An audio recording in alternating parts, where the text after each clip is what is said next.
go live. Okay. Oh, we're live. There it is. Yeah. Well, Scott, welcome to the show, and we ought to make this a weekly thing. Oh, that'd be fun. Look forward to it. Fun. It would be fun. Sure. You just got to find out if you can get your firewall situated for that, and you can do it in your office. But that would be a little easier, yes, for sure. I'm in my Cognito uniform today, just picking up kids from camp, so you gotta love it. That's okay. That's okay. You can be incognito. That's okay. That's fine with me because I've done that a lot of times too. I've just yep. So what we need to do, we can talk about this and then we can talk about whatever else. Sure. But I think what we need to do is we need to decide what we're going to name the show for one, and then we'll I'll probably call you and then we'll just figure out what we're going to do from there. But think about what we can name this. I'm just naming a Christian chat room for right now. Okay. So everybody, I did this morning and I had about 28 people come in here. Cool. They were viewing, and I had one guy that I know on Google that came in here and actually talked to me, but I had about 28 people viewing it, and that was about it. So basically, we're Christians, so we want to talk about Christian things. And one of the things I want to talk about, did you know that there was a Malaysia, I don't know if it was 747 or something, an airplane crash today? I saw that briefly, just in passing. We've been on the road most of the morning and just barely afternoon, so I just did hear something about that, and about 300 souls lost. That's very sad, very unfortunate. 280 passengers and 15 crew, and they don't think that there was any. I read the article and it didn't say that there was any survivors. So yeah, and in this day and age, you just don't know if it's terrorist related or if it's accidental. It's just very sad either way. I lived in New York, or actually not New York. I lived in New Jersey when 9/11 happened. I worked at Staples. I was my first marriage, and I was at Staples. I was at work, and there was a soldier that came in. It had just gone over the air, over the radio station that it had happened, and I asked the soldier who he thought it was, and he said, "Oh, it was Bin Laden." It was no doubt that in his mind that it was Bin Laden that had done what he did. And I went to the Port Jervis, New York Corps, and the Corps officer that was there at the time was a cadet lieutenant, and he was there for he was only there for like 14 days. I mean, they wouldn't let you be there more than 14 days. But, yeah. I never went. I did a lot of work, but I at the Corps for it, but I never went to the ground zero. Now I live in Waco, Texas, and when they had the explosion here in West Texas, I went to ground zero and worked ground zero there with the canteen there. And wow, it was a big hole in the ground. Wow, yeah, that's unreal. My wife that just left, she went there on Saturday with me, and we worked about 10 hours by ourselves, and there wasn't, but we were at the end of it. I mean, I was there because I was an employee. I was there at the beginning of it, and then they needed some more help at the end of it, so I went back at the end, and we worked there on a Saturday, and we were there for about 10 hours, and they actually couldn't get they couldn't get the ground zero to get us picked up. State troopers wouldn't let them in. Huh. So we had to get a ride from a state trooper out of ground zero so they could pick us up. I couldn't walk. Wow, yeah. It was a mile away. I imagine there's a lot of hands in that pot when it comes to disasters, for sure. So. When I was in Austin, we had the flood in Austin, and then there was a flood in North Dakota. And I worked that flood up in, I think it was in, I forget what it was North Dakota, right in the border of Minnesota and North Dakota, that corps there, I forget what it's called. You figure it out? Yeah, I'm gonna just bring out resources. All right. They're working on our air conditioner, so it might get a little loud in here. And you, as you can see, they gave us a portable one, so Keep it cool. You got to down there, I'm sure. it was 83 degrees and just in the apartment. Yeah, It's not that hot today. Yesterday was hotter yesterday than it is today, so thank the Lord for that because it wasn't that hot. And my wife didn't tell me that the air conditioner actually went out because I slept until 7:45 last night, and she left to go to Vacation Bible School to do Vacation Bible School at 3:30, and she didn't tell me that she didn't wake me up and tell me that it went out. So oh man. I woke up and I'm hearing this clicking noise. It was going on every 6 to 8 minutes, and it was cooling, and then it kind of kept going down where it wasn't cooling anymore. But I stayed up all night. I usually stay up all night. I can't sleep during the night for some reason. I don't know why, but some people struggle with insomnia or whatever it might be. So I know. Well, I'm a night owl. I love staying up. I mean, I got this computer I'm on now is actually a workstation. It's the best computer. You can see that I got this computer here's a Windows server, and then I have a radio station computer over here, and then this. I don't know if you can see this, but this is a computer right here. It doesn't have a hard drive in it. This is actually the hard drive for that computer, but I'm going to put it in this computer down here, so I'll have like four hard drives. Yeah, computers to me are like it's like rocket science. I give me Legos, I'd be all right with that. But I love computers. My very first computer was a Commodore VIC-20, and I was writing code. I was writing code at 9 years old. Hi, Mom, how are you? And it would go across the screen. Hi, Mom, I love you. Go across the screen. The old green screen. Is that what it was? Yep. Yeah. And then it was Commodore 64, and then it was a PS2 with 0 memory, or like 1 megabyte of memory, or 2 megabytes of memory. And then I built one, and then I bought another one. I mean, I've had a few computers from Best Buy, and then I had one down in Corpus Christi. I had 2 down in Corpus Christi, and then I got 4 of them here. So I keep buying computers. I found a company online called BlairTG.com. Okay. And they have refurbished desktops. That's where I got all this stuff from. This computer here and this screen is a 22-inch screen. I paid $325. Okay. Wow. This computer here, this screen, and this computer down here, I paid $249. That was with a screen and keyboard and mouse. Oh wow. $209. Yeah. That's pretty good. And this server that I got right here, this workstation, it's like a server. It can go up to 192 gigs of memory. I paid $250 for it with this 19-inch monitor. Oh wow. And I had this video card I had the video card in. Well, it came with his own video card, but I put this in there so I could play around with this other monitor so I could see what I was doing when I was trying to do these shows. And the computer doesn't like the video card because this only has 512 megs of RAM in it.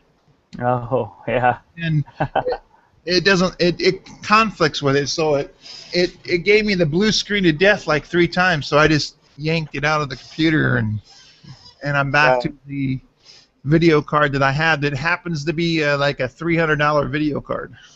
You gotta love technology. For me, if I can't fix it with a hammer or duct tape, that's usually my technique. So, but yeah, I love technology. I'm just not good at fixing it or putting it together. So, yeah. Yeah. So, tell me a little bit about what you're doing at the Salvation Army in Brainerd, Minnesota. What are you doing? I saw that you have a food shelves that need to be stocked. Yeah, we have been here for 3 years at the Salvation Army in Brainerd, and this is actually kind of the first summer that we've been down this badly in our food shelf. And so we kind of put out a plea this week and last week, end of last week, and took some pictures so the public would know, and we're trying to bridge that gap. We had to turn some people away because of the lack of food in the food shelf, and I've seen other people via social media and other things having a similar situation in some corps, Salvation Armies around the country. So I know we're not alone, but we do serve quite a big population in the summertime. A lot of transient families and people coming up thinking they can get a job, and then all of a sudden something falls through. And Right. So our population swells, probably triples in the summertime. Do you have a shelter? Yeah. Do you have a shelter? We don't shelter. We've got a women's a shelter for abused women, and it's one of those you don't know where it's located, that kind of thing. But in terms of an actual homeless shelter, the closest one's an hour away, and Wow. not quite the distances of per se Texas like you guys would be, but an hour is still a good distance for anybody who maybe has to walk it or get on a bus, and that costs money too. So. Yeah, well, we have a shelter here in Waco. We have a men's shelter, and we have a big, huge feeding program that they have in the men's shelters right on the other side of the wall of the kitchen where the men's shelter is, and then the women's shelters on the other side of the corner. Hmm. And Yeah. when I was in Corpus Christi, we had a big men's shelter there and a big women and families children's shelter there as well. Now Okay. it's even bigger than that now. They've done some. I think they got some grants for some transitional housing down there and stuff, and Hmm. really made it a lot bigger than it was. So. Yeah, I consider that's definitely one of those things we struggle with in our community if it's a need, and I definitely see it as a need. I mean, you've lived in Minnesota, you know how cold it can get in the winter, Oh and yeah. having just emergency housing available on like a weekend, it doesn't cut it. So, Yeah. Being yep. from Rochester, Minnesota, I can remember when it was 70 below with 110 wind chill. I mean, Yeah, I that's may be nasty. exaggerating there. I don't know. I don't remember exactly what it was, but I mean, it was pretty cold. I mean, Yeah. it would put a bite on you, Oh and yeah. it was pretty cold. That was one of the reasons why I left Minnesota. I went and when I graduated from high school, I went right into the carnival business. The carnival, there was no jobs in Rochester where I was from, and the Hmm. carnival just happened to be in. And of course, I was a lot skinnier than what I am now, and a lot better shape. I did that for 18 years, Well. and I traveled for 18 years, drove a truck, and the people I worked for were like adoptive parents because I called them mom and dad. So, Hmm. and they took care of me. And I drove a truck for them, and I grew up with their kids. The youngest girl was 6. Oh She's wow. now 30, 28, 29. No, she's like 31, 32, I think. I don't remember. Okay. The oldest one was 12 at the time, and she's a chemical engineer now, and Oh has wow. a family, and they live in Albuquerque, New Mexico. And her husband's a Okay. chemical engineer as well, and he is the boss at the chemical plant there in Albuquerque. So, and then I have another sister, and then 2 other brothers that teach taekwondo and jiu-jitsu and all that good stuff. So, and then my little brother that still lives in Wow. Minnesota, and he works in Byron at this ISD in Byron, Minnesota. Okay. And Ironically enough, there's another Scott Strussel who lives in Byron, Minnesota, who's a distant relative of mine. It's one of those weird did you know facts, but it's kind of cool. and I had to go, lives yeah, in weird. and he lives in Yep. Byron. Oh wow! Yeah, it's strange how that happens, but I run into your twin or whatever. I can remember going to the Corps every single day, and the reason why I can remember going to the Corps every single day is because we only lived a half a block away. Captain Sweezy, I don't know if you remember Captain Sweezy. Captain Ray and Dorothy Sweezy, they were there in Rochester, Minnesota for 26 and a half years. And Wow. me and my little brother would always fight, and I put gum. I can remember putting gum in his hair. And Captain Sweezy pulling him to the kitchen. He grabbed some mayonnaise, got some mayonnaise in his hand, put it in his hair, and I said, "What are you doing that for?" He said, "What do you think I'm doing that for, Mike? I'm taking the gum out of his hair. That's how you get." I said, "Why don't you just take a scissors and cut his hair?" He said, "I don't think your mom would appreciate it if I did that." So that, Gotta love it. Brothers, Yeah. that's what brothers do. yeah, and That's you know, awesome. and my little brother, he's the same as he was then that he is now. So same, just a little bit bigger, and well, he's taller, but you know, Yeah. however that works. But I mean, it's just it's good to be able. I'm glad I found you. I know you accepted my friendship on Facebook, and I knew it was you. And because I looked at your Facebook thing. Oh, we have a viewer. Welcome to the channel, viewer. Watching Christian chat room. Thank you for coming to the chat room. We're here with Scott, and I'm Mike, and God bless you, and thank you for coming to the chat room. But my brother, I forgot what I was talking about now. Well, I'm thankful you connect with me on Facebook too. I appreciate that. That was one of the things, and I mean, there's a lot of friends that we grew up with. I mean, I know what corps did you go to when you grew up? I know you're from Grand Rapids, but what corps did you go to? Oh, it varies because I was a Salvation Army officer's kid. So I was a missionary kid for 8 years of my childhood over in South Africa and the island of St. Helena. So that's a ways away. But then growing up as an officer's kid, you travel a lot too. So I was in a lot of different corps as a kid and a teenager. That is so.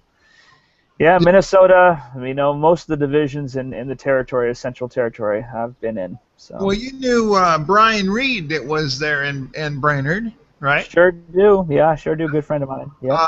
His father was in Duluth for a long time. They were in Austin as well. Yeah, that's right. I remember them. And, I haven't seen Major Carl for a long time. Now Brian, I talk to Brian on Facebook all the time, but I haven't seen his dad.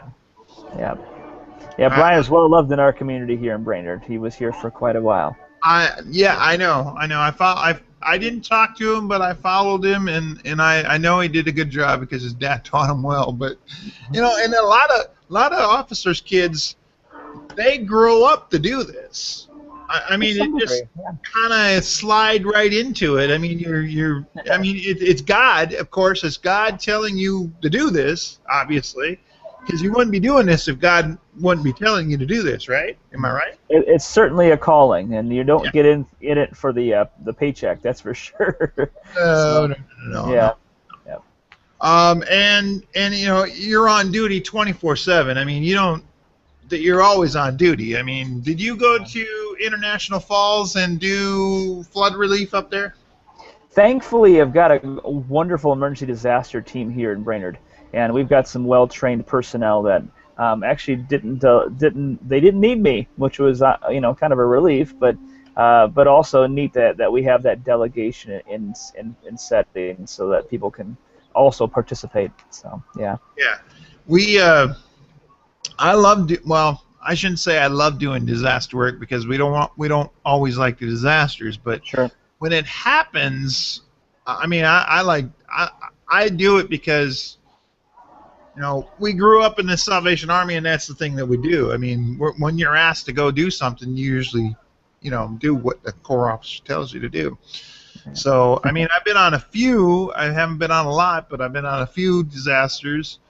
Um, Yeah, the neat thing about a disaster too is, I mean, people are in crisis mode, and what an opportunity to be able to not only meet their needs, but get a chance to pray with somebody, or talk to them about the Lord. And it's just an opportunity that may not ever arise. Not that you're excited about a disaster by any means, but no. the opportunity to touch a life is so important, so vital. Yeah. And when we're talking about the Salvation Army, I mean that's our church and stuff. Now, let's switch this mode a little bit. Let's talk about contemporary Christian music. What is some of the contemporary Christian music that you listen to, Scott? I vary. I've got such an eclectic. If you were to look at my iTunes list of songs that I own, things like that, because I'll go from so wide variety of the whole Tomlin genre of worship music to the heavy music of the former days of Tooth and Nail and Petra and beyond, more like Mortal, the '90s hard rock type of bands. And Yeah. I mean, I love the ministry of Switchfoot out there, who they don't call themselves a Christian band, they live it, which is awesome. I love that.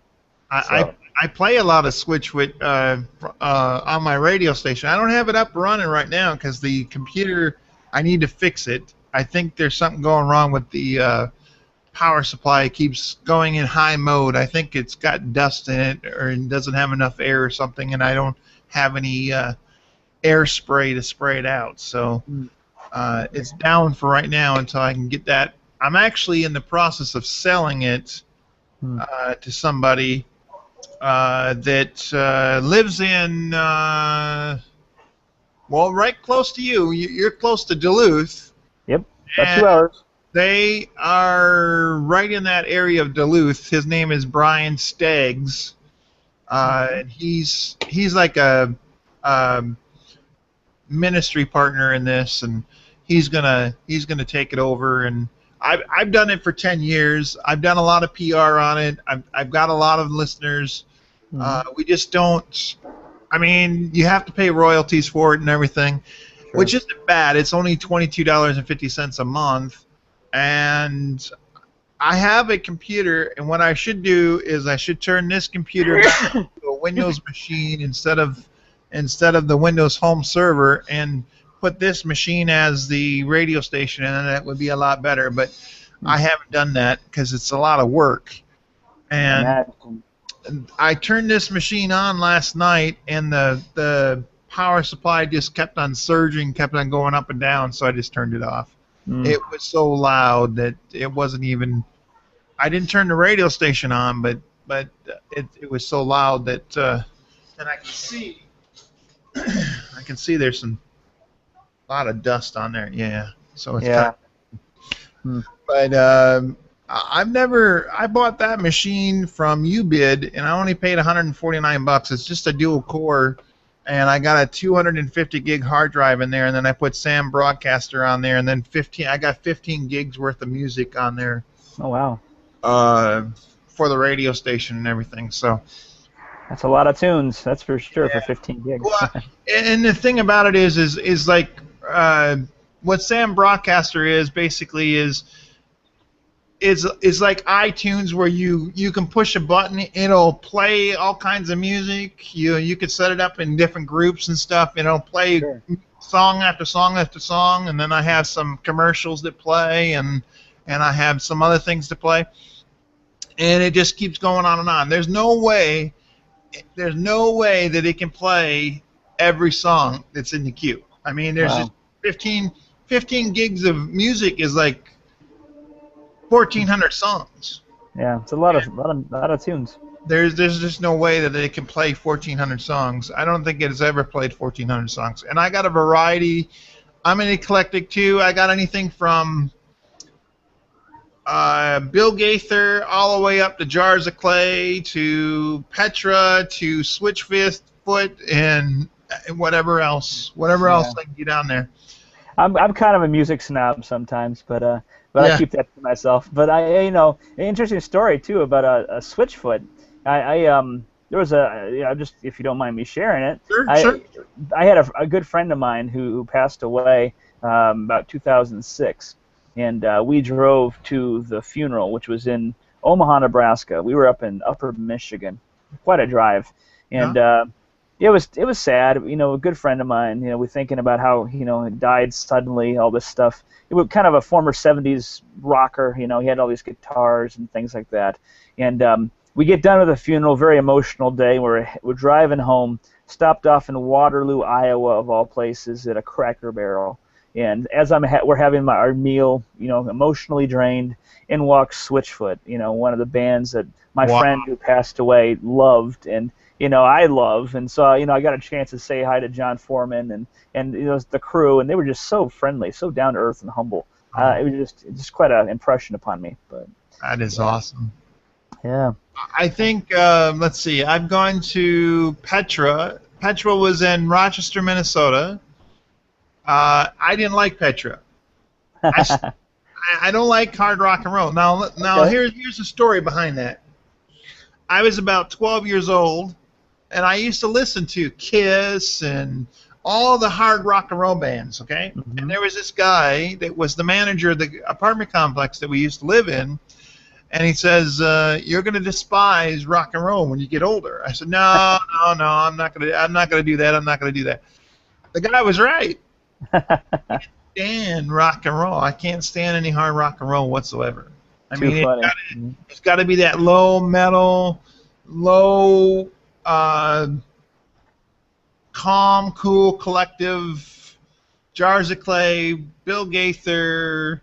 So you're a mellow fellow for then. I just don't, my wife, she'll listen to anything. I mean, Cool.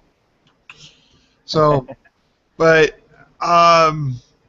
it just, thank God that God gave people gifts to be able to build stuff like this, to be able to create stuff like this, because if we didn't have computers and music and people with talents, where would we be? I mean, we wouldn't have anything. We wouldn't have cars. We wouldn't have trucks. We wouldn't have planes. I mean... Yep. I love a God who is so creative and imaginative that a spark of that, just a fragment of that, is evident in every one of us. I mean, for instance, you've got, from what I can tell, you've got that gift of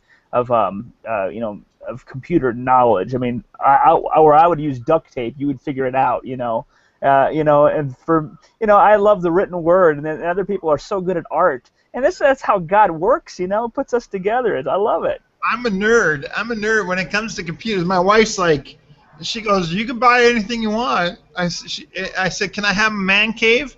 She goes, "Yep, you get this part of the house, or this part of the apartment, that's it."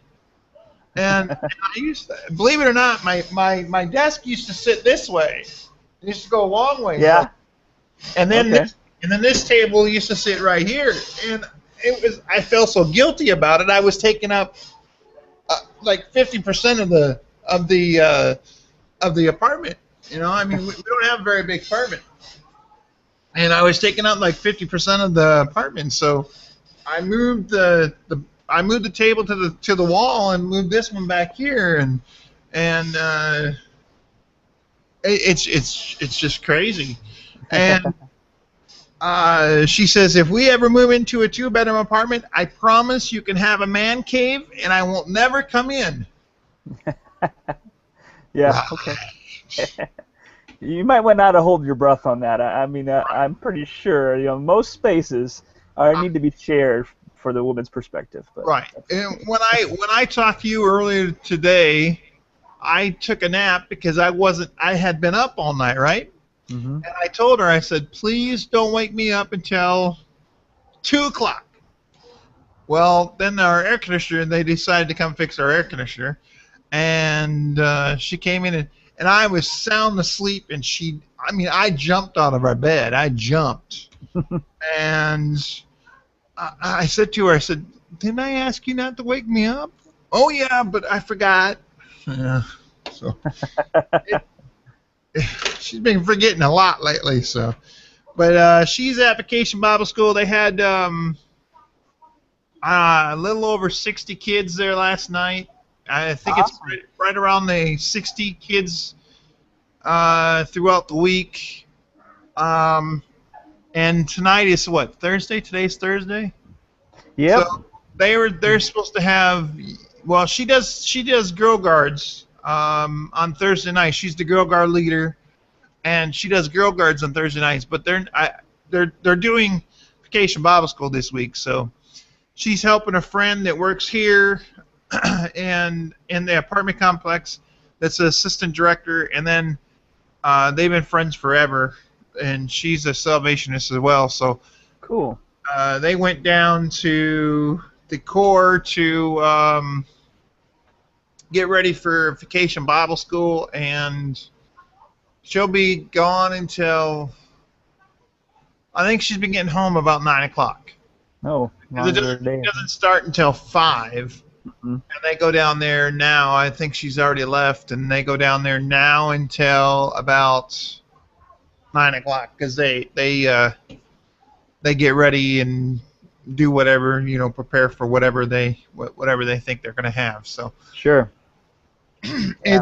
it's I haven't done Vacation Bible School in a long time.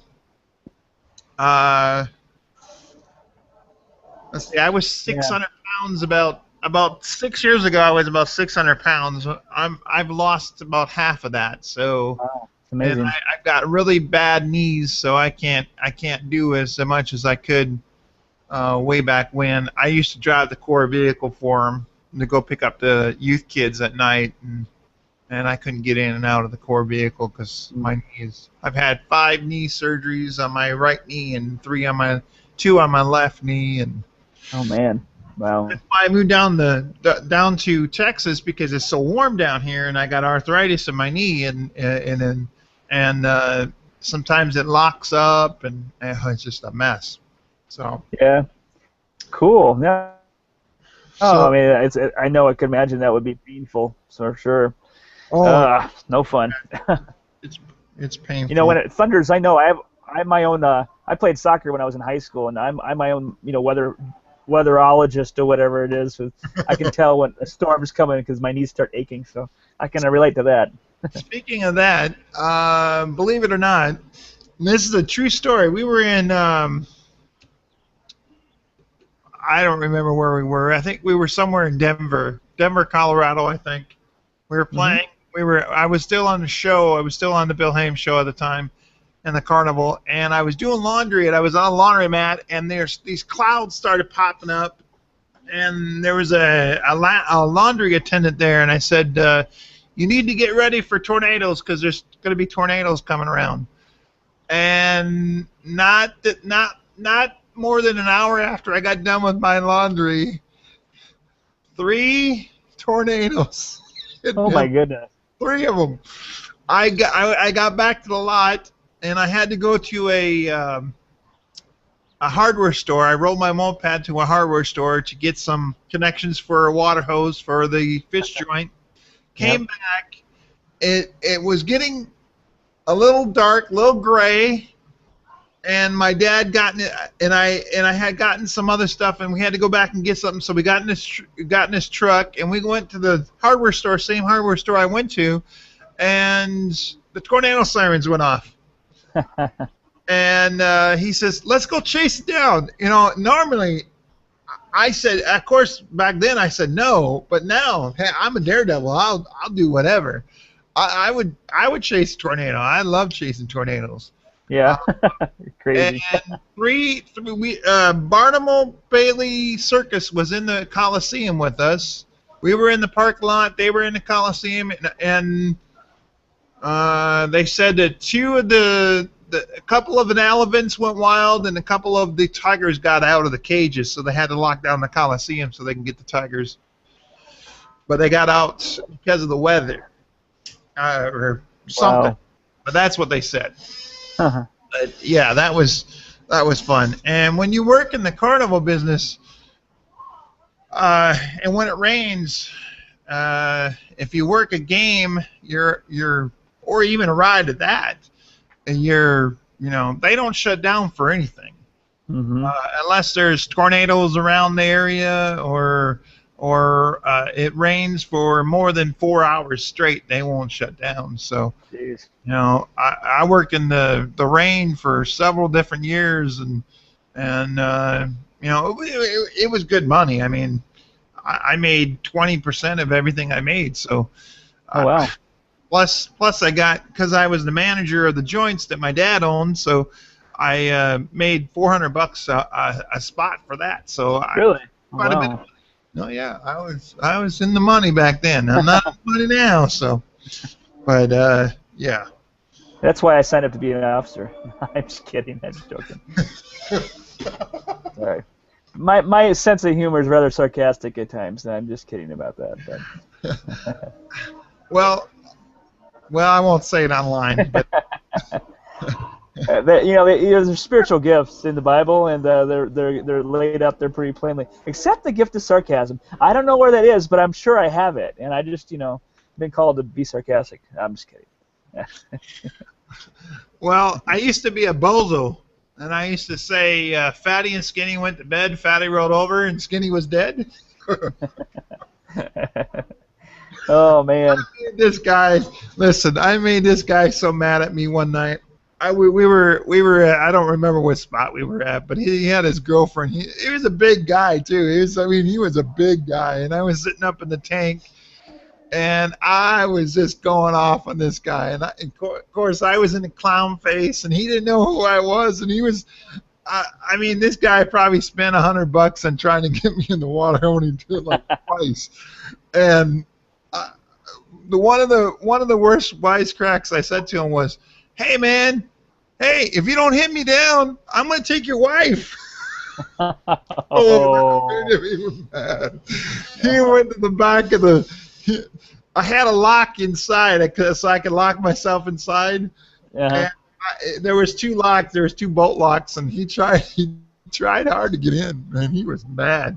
And when I did that, I had people waiting for me to get out of the joint. I mean, they were waiting. Boy. I had to get police. There was a couple times when I had to get police to get me an escort to get out of there. Oh man! Because they were so mad at me. It's a little scary. Yeah. Oh. Well, some of my best bell ringers up in Minnesota, though, in the Twin Cities, when I worked the kettles there, were off-season carnies.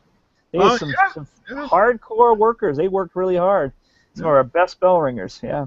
The carnival season usually starts in January and stops right before or after Thanksgiving. Okay. Yeah. That was my schedule. Usually, right in the middle of January, about the 15th to the 24th, we used to do a Fort Worth Livestock Show, and then we went to Austin, Texas. Then we went to San Antonio. Then we went to San Angelo, then we went to Dallas, and then we went down to Corpus Christi for a big show down in Corpus Christi, and then we went back way up north, Wisconsin, Minnesota, Iowa, and then we took a big jump to go to Colorado. Pueblo, Colorado was a bona fide 3-week state carnival. Mm-hmm. And if you didn't come out of that spot with, a chunk of money this big, you weren't working. Wow. You weren't working. That's a long stint in one spot too. There were spots that you would starve. I mean, there's not always, that isn't always carnival business nowadays. Mm-hmm. Now it's not as good as it was. I mean, it was good back down in '85 when I went to work in it. 1985 until on and off 2001, I think. Mm-hmm. 1999, somewhere in that area. On and off, and I worked different things. I worked for some gypsies in the food industry that had a big semi that they converted into a kitchen. It's called the Cook Shack. I worked on a ride. I worked worked in the joints. Well, they call them joints. They're concessions, but they call them joints. And it's carny talk. And I was a greenhorn. It took me a good year to figure out what was actually going on before I even started making money. I mean, I made money, but it wasn't as much as I did once I figured out what was going on. Yeah.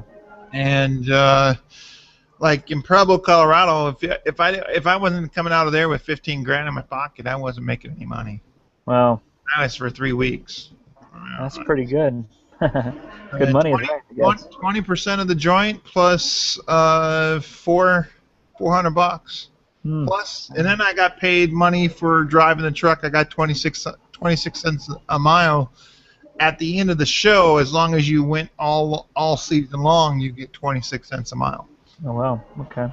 And then you get a bonus after that too. So. Well, that's a lot of miles to cover. That's for sure. It was a lot. It was a lot of driving, and I love driving. I mean, I didn't have any problem then driving then. Of course, I was 180 pounds when I went in the carnival business, back in 1985. So I was 180, and I'm 3 something now. So it's a lot of elephant ears. I wouldn't be able to do it now. Yeah. Oh, I understand. That's pretty grueling, though. I'm sure you got to be on your feet a lot too, depending on the job. I can't imagine. Oh so, yeah. You're always working and tear down and set up. Oh yeah, I'm sure. I got a lot of friends. A lot of my carny friends are on Facebook. I talk to them all the time. I talk to the gypsies I used to work for, and a lot of people. And I have some friends. We actually have a viewer. Welcome to the show. This is our first show. We're actually talking about old times. It's kind of Christian. I mean, we are throwing in God's word once in a while. I mean, we're not trying not to do it, but we are doing it. We should be doing it more. But I mean, growing up and doing this and being in the Salvation Army, and I'm going to go back to that because I can remember when I lived in Rochester, Minnesota, and Park Towers was right across the street from the Salvation Army. Mm-hmm. And I was a Boy Scout back then, and I used to go when it was in the middle of the winter, unless we closed and didn't do church. I would go across the street. I would walk across the street to the Park Towers, and I would walk the ladies over to church during when it was wintertime. And I can remember doing that. I mean, it was just something I liked doing. I mean, it was the right thing to do too. I mean, with all the snow on the ground and of course Captain Sweezy told me to do it, so I just did. That's right. That's how it works. They tell you better do it. Well, I mean, you do before the term polar vortex too, right? Yeah. Some cold winters. Yeah. So they got this. Well, it went down 3 degrees. It was 83. Now it's 80 in here. So. Ooh, still warm. It is not too bad. They're working on it. He's still got his stuff in the. We live at my wife has lived here for 10 years. She lives at the William Booth Apartments in Waco. And she's lived here 10 years. And we just got married last year? Yeah, I guess I've been married 17 months now. Oh, wow. Congratulations. I guess. February 23rd until now. So I guess this 23rd would be almost 18 months. Don't tell her I didn't say that. Don't tell her I didn't know that. Yeah, it's been 17 months. And she's a Salvationist. She grew up in the Salvation Army. And she'll be 50-something this September. So I'm going to have a 50th, I think, birthday party for her. Our Corps officers are actually moving that are here. Are they? And they haven't moved. They haven't moved yet. They were supposed to move in June, but they want to go to Brazil. Oh, okay. Major Dan and Alba Ford that live in Waco, they want to go to Brazil, so DHQ told them, well, you stay here until August, and then we'll get someone to take your place in August. And I guess from what I'm hearing, they're going to Atlanta until they go to Brazil after this. So they're leaving here in the next month or so, and then they're going to Atlanta, and then they're going to Brazil after that. Wow. Or That's quite an adjustment. that's what, and they'll be there if they go there. If they go there, they'll be there. They have to go there for 3 years. Okay. Yep. It's a 3-year tour, so they'll be there for 3 years. And they were in McAllen. I went. Yeah, go ahead. Come on in. And I was down in McAllen, Texas. I went to when I left Corpus and went to McAllen. He was in McAllen, and I actually told him he was moving, and I told him where he was moving to. I told him you're going to Waco, and he just looked at me and said, "No, I ain't going to Waco." It's a area regional coordinator's job, and yeah, he came to Waco, which he actually was my boss when I was in the ALM division. When my father lived, I worked at camp, and he was my my supervisor. He was the head counselor. Oh, okay. That was a long time ago, because he was an accepted candidate. I didn't know him very well. I had just met him there when I went to camp that year, and he was an accepted candidate. I was a head counselor, but he was the head counselor of the male people, of the male guys, and he was an accepted candidate. So, cool. Yeah, it was quite fun. I have a lot of family down in the South now, in the Southern Territory, and I always thought about, if I got a chance to transfer to the Southern Territory, I might do that, especially after the winters up here in Minnesota. But I mean, I say that in jest, but if my family ever needed me, I would certainly make that effort to transfer and be able to help out. But yeah.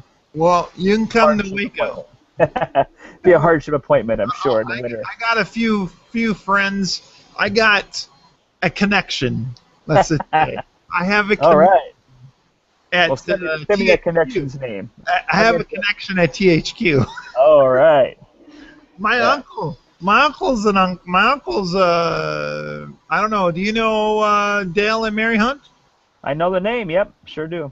Well, they were from Rochester. They're not related in any way, but I call them my aunt and my uncle.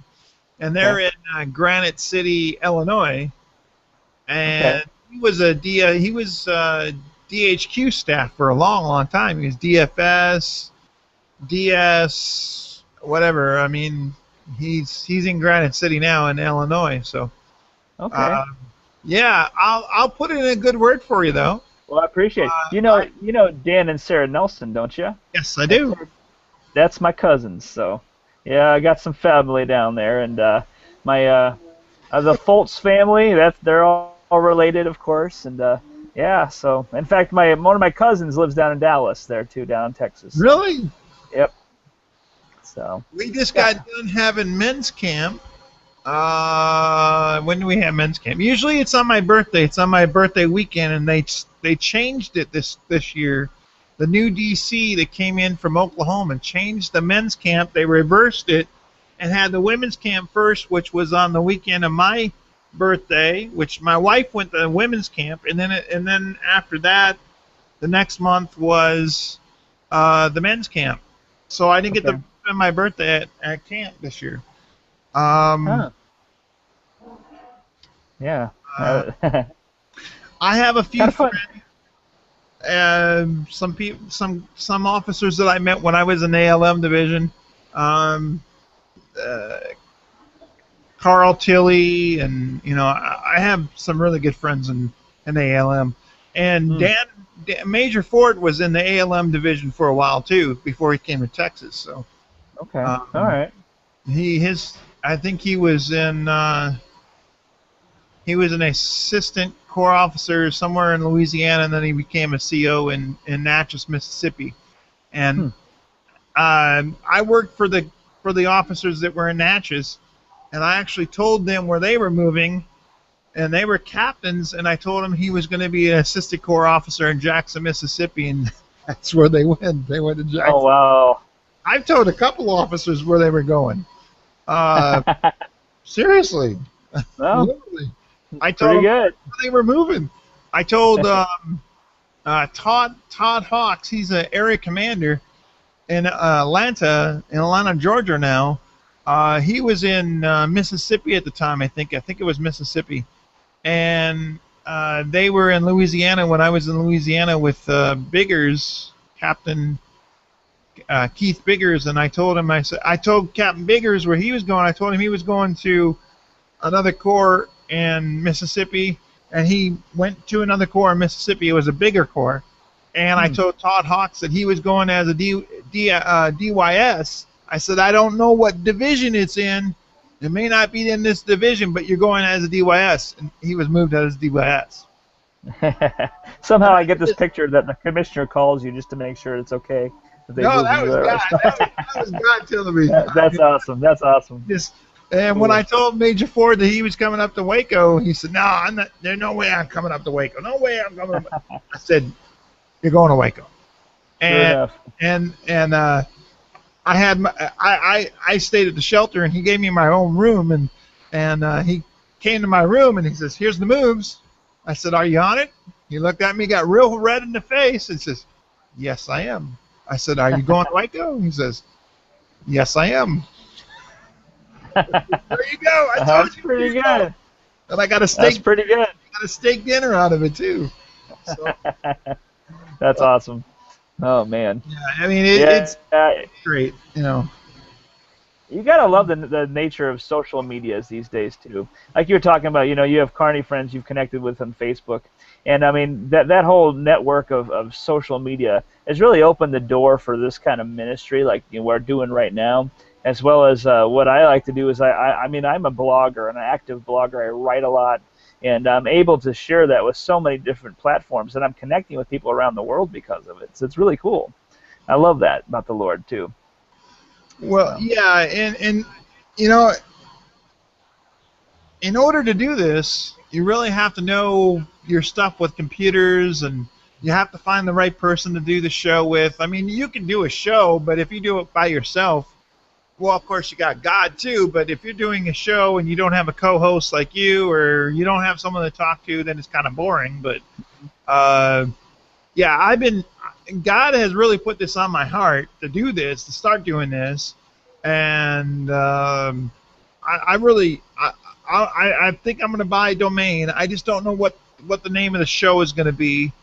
But if you're willing to do this on either once a week or on a Saturday or whatever, and be a co-host, I'll buy the domain. We'll figure out what we're going to use for the for the name of the show, and then I'll put up WordPress, cool.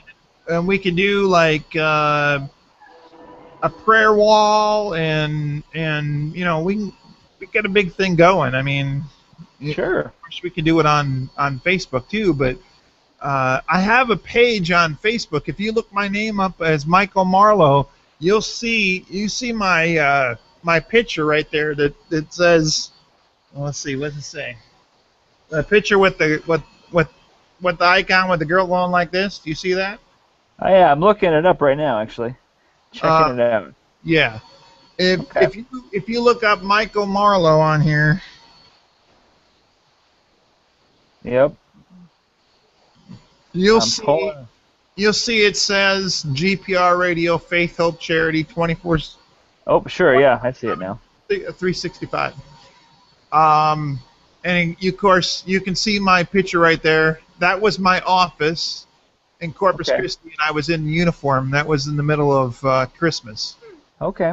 And this was all those water bottles behind me. It was a make office. It was a storage office / filing cabinets, and I kind of rearranged everything and kind of slid a desk in there. I wasn't supposed to. In fact, the corps officer was kind of mad at me for doing it, but I got permission. I did it with permission from Mrs. New. She was a sweetheart. I loved her to death. Major New. But he liked what I was doing. I mean, he liked the numbers, and that was the best thing. And I learned a lot of stuff, of course, from God, but I also learned a lot of stuff from my corps officer, from Captain Sweezy. And I rang bells just like everybody else did when I was 12, 13 years old, and standing out there in the cold at Kmart. We didn't have Walmarts back then. I would stand there in the cold at Kmart and bring, $400 or $500 in. Wow. But I mean, Mrs. Sweezy, and I don't know if you remember her. She would go to Apache Mall in Rochester, and she would play her accordion, and they'd have to bring her 6 kettles. Oh wow! She would do 6 kettles a day. That's And unreal. they were full. I mean, they Unreal. were the kind of kettles that had the globe over the top of the kettle where you could see how much money. Oh was. sure, yep. And then we had this big, huge, gigantic, big kettle that they would use. My stepfather, Frank, he would work at where was it? J.C. Penney's inside the mall, and I was probably 5, 6 years old, and I can remember people throwing money at the kettle, and it would miss the kettle and roll into J.C. Penney's, and my dad would say, "Go get that quarter! Go get it! Go get it!" And I would just miss it. It would just go right underneath the door of J.C. Penney. So. Oh man. I mean, it was just, it was fun. I mean, when you grow up that way, you want to do what God. You have a relationship with God, and you pray on a daily basis, and you try to do the right thing, go down the right path instead of the left path, and go down straight and try to do the right thing. Doing the right thing is a good thing. Yeah. Yeah, it's difficult. It's a difficult walk sometimes, and that goes for anything within the Christian walk. The experiences we've had in terms of kettles and like you talked about being faithful to God, it takes work. It takes a challenge, and sometimes we mess up along the way, and sometimes we make mistakes, but God's been faithful to us, and He's always been there to provide grace and forgiveness and help us to move on and grow. So. Well, He never leaves us. We always end up leaving Him. That's true. And in order for us to stay with Him, we have to decide to do that. It's us. He never leaves us. That the Bible says that He never leaves us or forsakes us. So that's right. We leave Him. We make a choice in our lives to leave Him, but He's always there. He always grabs us back and brings us back to Him. We may not like what He does because He may take a long time to do what we ask when we pray for stuff. I mean, He doesn't always answer like snap of a finger. He doesn't always do that. So. And sometimes the answer that He gives isn't the answer we're always looking for. And that's frustrating to some people because, people pray and pray for just the right circumstances, just the right environment, or just the right answer. And that's not always how God operates either. So it can be a challenge to some. But, yeah. Boy, he must be sucking he's doing something. The compressor wasn't turning on, so he's doing something to the lines. This happened once before. And the air conditioner had 3 leaks in it. They thought I was crazy because I was complaining about the air conditioner, and it had 3 leaks in it. They had to call an independent AC company to come out and fix it. So. Is that right? Wow. Yeah, that was just a month ago, and the guy fixed it, and it was good for a month. Now it's doing the same thing as it was doing. So. Oh, that's frustrating. But anyway, well, whatever's good for you, you just You know, Monday, Tuesday, Wednesday, I stay home. I don't work. I got a bad knee, so I get disability. So whatever's good for you. I'm Right. pretty much always on the computer. We can Okay. we can start this. I just don't know what I'm gonna name it. I know he wants me to do it because he keeps telling me you need to do this, you need to do this, you need to do this, and I Okay. keep dreaming about it. Mhm. And when I'm having dreams about something, I know it's his will because he's having me dream about it. So I just don't know what it's going to be named. I actually want to do a variety of stuff. I want to do. I have some friends that do a home server. It's called Home Server Show, and I have a Okay. friend that does the Average Guy.tv. Okay. And I kind of want to do, and they do, and both of them do, like Surface Geeks. I don't know. Do you have a Surface? Do you have any portable besides your laptop? Do you have any portable?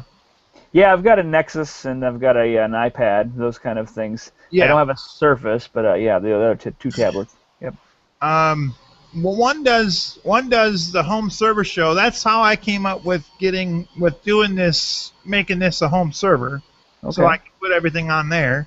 And then the Cool. other guy works at Gallup in Nebraska, and he has a show called The Average. His name is Jim Carlson, and he has a show called The Average Guy.tv and Home Gadgets and Cyber Frontiers, and he has Okay. a number of different shows. So I Hmm. kind of want to do it kind of technology slash or God slash technology. I mean, we could talk about a different variety of stuff. Maybe Sure. one day we can talk about God, and then one day we can talk about, you know, Yeah. Put up technology. some reviews or whatever too. Right, That kind of. right. Yeah. Yep. And I got a good friend of mine that has been hosting my ministry website, which is gpr-radio.com. Hmm. And I've known him since he was 15, and he's 26 now. And he lives up in Minneapolis, and he'll host he'll host the website for free. Wow. Okay. I've already talked to him about it, and he will host that for free for us. That's Um, awesome. and I'll buy the domain, and I can get WordPress. We can do a WordPress, and that'll be free, and do Nice. whatever else. We could start a forum. I have a Christian forum too Okay. on GPR-radio. Believe it or not, GPR actually stands for God's Prayer Room, uh, Cool. Okay. and it used to be godsprayerroom.org, and some hackers took that down. And I put it back up, and then they took it down again. So then I Huh. abbreviated it, GPR, and then I added the radio station because I felt that God wanted me to add the radio station part of the ministry. So I added that. Okay. Nobody's taken me down Really? Okay. since Good. I abbreviated it, and I've changed it to .com and .us. I have another website called gprmedia.com, Hmm. and I still have that domain. It's still good until August, and I can redo that domain, and we could probably put it as gprmedia.com and then add whatever we decide to name that website, or whatever we can put a subdomain to that domain, to the gprmedia.com. I think it's Cool. .com or .us, and we can put a subdomain whatever we decide to make this. So, do you do any when you're at the core? Do you do any live things on the internet or anything? I don't do live, but I do my own sermon podcast on Sundays, and I Do you record really? them. Yep. And I can upload them. I've got a Podomatic account. Oh, that would be awesome. Yeah. Yeah, I record my sermons on Podomatic.com, and it's the Brainerd Salvation Army. Actually, if you go on even on YouTube, or not YouTube, iTunes, I have iTunes /Brainerd Core, and it's podcasts, there. So Okay. yeah, You just don't do video. You just do just audio. Yeah. audio. Yeah. And that's what a A little. podcast is just audio. It's not really Right. Right. voice and everything. You have your kids with you or what?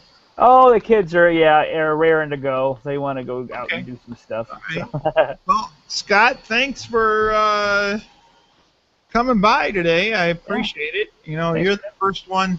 I have another officer that I'm going to ask. He actually lives in Texarkana, so Okay. they just moved to Texarkana. His wife just graduated from Atlanta, Georgia, as a lieutenant. She Okay. was. They were in Orange, Texas. He was an officer. She was a sergeant, and then they moved to Atlanta. He was an assistant corps officer in Atlanta Temple, and she went to the training corps, training school for 2 years, and then she just got commissioned in June. So they moved to Texarkana. Oh, okay. I asked him. I actually sent him a message, but he hasn't replied back to me if he wanted to get in on this or not. So, Okay. the more the merrier. You know, we could do this. And we can add more people as we go along. So Good conversation for sure. You know, Yeah. I think it's relevant. All right. So definitely. Well, we'll be in contact soon. So.